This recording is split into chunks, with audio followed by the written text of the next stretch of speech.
हेडलाईन्सचे प्रायोजक आहे NBC bearings, लांब पळण्यासाठी।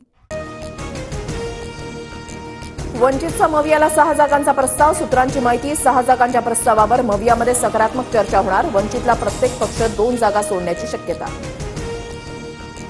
प्रकाश आंबेडकरांना मवियाचा 4 जागांचा प्रस्ताव कायम। वंचित मवियाचा घटक, ते आमच्यासोबत येतील। संजय राऊतांना अजूनही अपेक्षा। शिवाजीराव आढळराव पाटलांचा आज राष्ट्रवादीमध्ये पक्षप्रवेश। खासदार अमोल कोल्हेंविरोधात अजित पवार गट मैदानामध्ये उतरवणार। आढळराव पाटलांचा शिरूर लोकसभेच्या जागेवर दावा।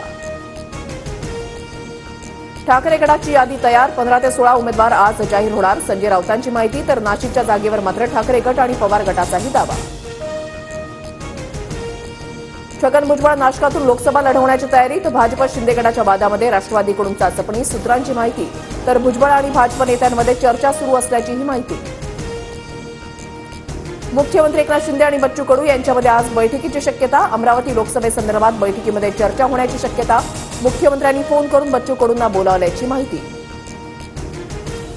निलेश लंके पुढील आठवड्यामध्ये आमदारकीचा राजीनामा देणार। सूत्रांची माहिती, निलेश लंके अहमदनगर दक्षिणमधून लोकसभा लढवणार असल्याची चर्चा।